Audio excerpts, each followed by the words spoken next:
All right, everybody, we're coming to you live right here, and we're going to call it McGregor Park. And I got two of the greatest guys that ever went to Jack Yates over there on ELGIN, at 2610 ELGIN now. First of all, I got the Reverend Don Dixon, Jack Yates class of 1958. I say Reverend because he is a pastor now. And I also got Mr. James Tickner, Jack Yates class of 1956. And I'm here to let everybody know about this Jack Yates on 2610. Okay, we know about the Fabulous 50. Okay, whoop-de-doo. But there was something else going on at Jack Yates other than the Fabulous 50.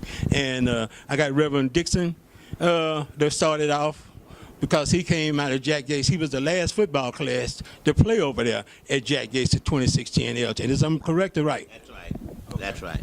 Yeah, we played the last football year at the old school was 1957, and the history speaks for itself. Okay, now the event. The 7 football game. Can you remember any of your players? Yeah, you can hold the mic. You're the guest speaker. You know, people see me all the time. Well, we had players like Eugene Gaylord, players like Sammy Taylor, myself, John Elder,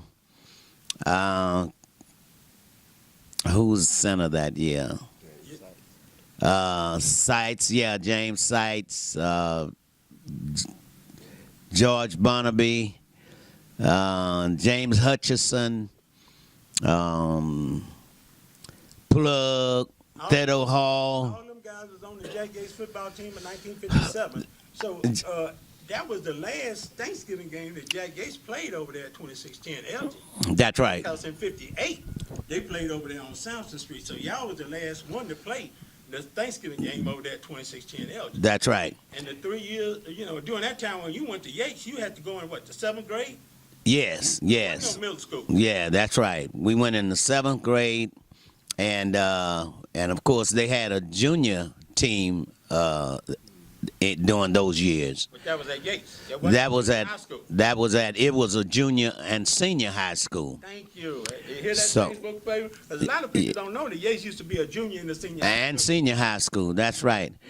And then when you talk about the Thanksgiving game, you're talking about we beat Wheatley that year. We beat them 7-6. And any guys that played with Wheatley, like their superstar? No, Lancaster was not there. Little Clarence Steele, Teeny Williams, Herbert Broussard. All them guys was over there at Wheatley? All those played at Wheatley. Now let me ask you this, Mr. Dixon. Now, at Jack Yates over there in 2610 Elgin, the last year, did y'all have an idea that was going to be the last year that the school was going to be opening over there? Yeah, we did. So y'all knew about the school that was going to be up in there at 3703 Sampson? Yes. Okay. But we all figured that our principal would be allowed to go over to the new school to give leadership at that school as he had done there on Elgin Street. And that's Mr. William Holland. And that was our principal, William S. Holland. Okay, but now at that time, after y'all had graduated, y'all find out that Dr. Caldwell was coming over there from Wheatley. I know y'all must have stood up on y'all head. Yeah, we were flipped. We were really flipped and they did that because he was such a formidable. He was a nonsense kind of administrator. He didn't allow us to take a back seat to anybody.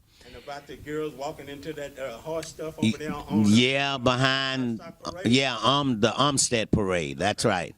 And they didn't like him because of that. Okay, now I don't want to pull nothing, make nothing seem out the range, but speaking to the other side of it, which is the HISD and which would be the superintendent over there was. Anyway, speaking with the superintendent now, or the people that was on the school board, the reason they said that they moved Mr. Holland over there is that McFarland McFarland was the superintendent. Right, at the time. right. Okay, he had just taken it over. But Mr. Marlin was the superintendent before McFarland. Okay. Okay, now, this is how they told me, that one day they had a meeting at HISD school board meeting, and Mr. Holland was there, and none the other three principals wasn't there, which at that time would be Dr. Caldwell over there at Wheatley and Dr. Al O'Brien over at Booker T. Right. Okay, so therefore, they had this meeting, and Moorlander called Holland, Mr. Holland, the N-word, the nigger, and Mr. Holland retaliated and slapped him in front of the school board members. So therefore, when it came up for time for Mr. Holland to be moved up, they voted. That's the reason why they say they voted Mr. Holland down, because Dr. Caldwell had a doctorate degree, and Dr. Caldwell was more of the yes man. Yes. And Dr. Caldwell, and this is why this stuff needs to come out. Yeah. Because, see, Dr. Caldwell, people at Wheatley thinking Dr. Caldwell was Uncle Tom and he took the job because of money, but that wasn't it. Dr. Caldwell was finna go to take a lower seat and take a job at E.O. Smith. Okay. Whether or not him to take that job for his best friend. Because Mr. Holland was Mr. Caldwell's best friend. Yeah, They but been boo. friends. Okay, I'm listening. But boo. Okay. We never heard anything about Mr. Holland slapping anybody. Because they kept it, they said they didn't want, this is what they said. Yeah, but I believe that if it had happened, it would have leaked out somewhere. Yeah. I would think the same thing. But too. we know what the truth of it is. The truth of it is the fact that they couldn't stand him because he was not afraid of white folk. Right, because he had came from the East Coast. And he came from Indiana. Right, that's from the And East let me Coast. tell you this. Okay. And let me tell you this. Okay. His daddy was black.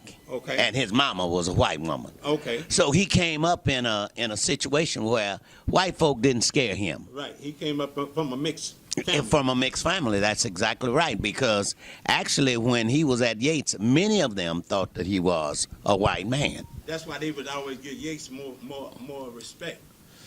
If we ever got that If much they ever respect. got to that, if they ever, when I'm talking about respect, the other black schools.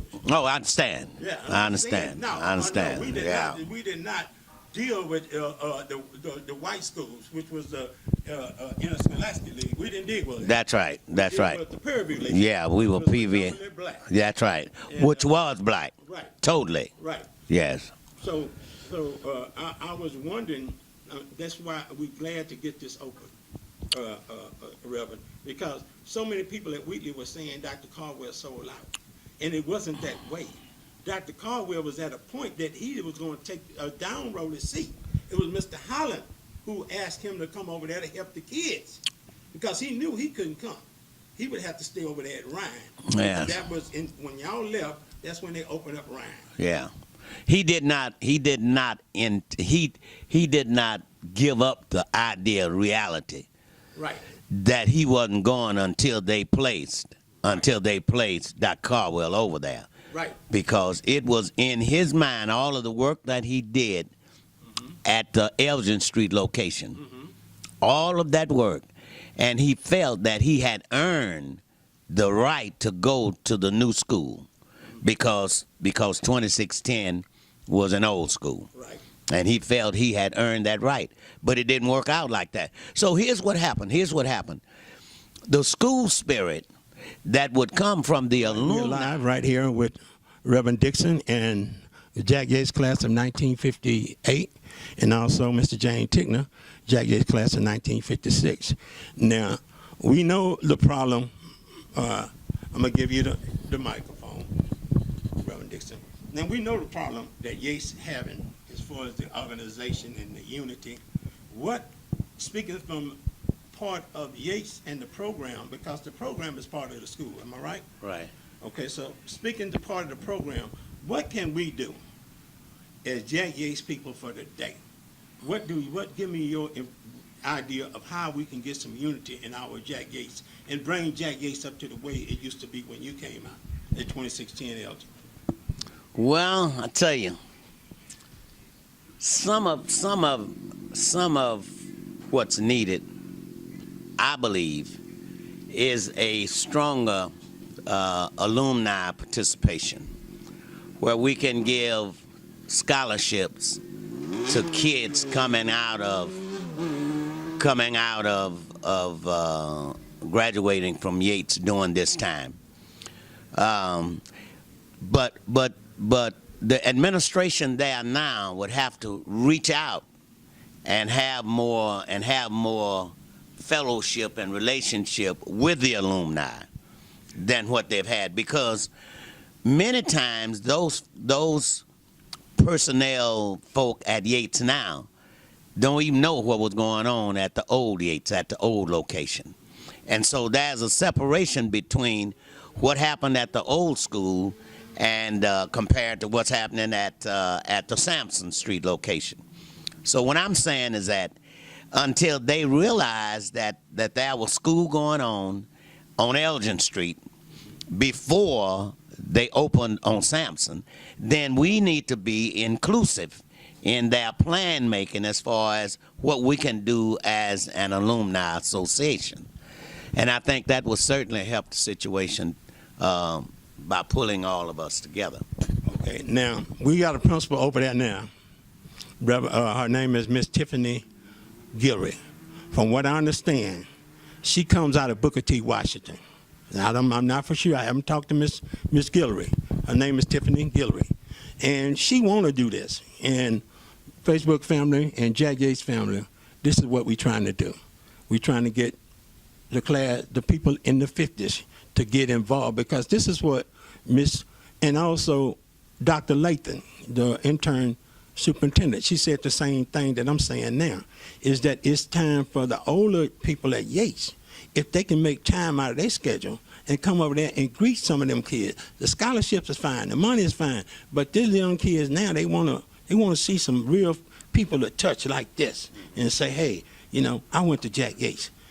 Make me proud of Jack Yates. You know, I'm thankful you here at Jack Yates. How's your grades doing? How's everything going? Get involved with some of the young people. This is what Dr. Lathan has said. This is what Mrs. Guillory wants. Now it's up to us to make this happen. Yeah. Can we? Let me tell you this, but let me tell you this. Okay. Those graduates out of the ELGIN Street location have worked many years in leadership and administrative positions in HISD. Myself, head football coach at one of the formidable junior high schools, and then assistant principal at Abbott Thomas, and then assistant principal at Pershing Middle School, and then back to the athletic department as one of the directors of athletics. So many of them don't really know that Donald Dixon came up in the old location at Yates. But it's good that they do some homework and get us involved in the program so that they can understand that we are there to help them. And there are others who are administrators, like Ms. Tigner, assistant principal for many years at Cullen Middle School. And so many people know him too. So when you take all of those who have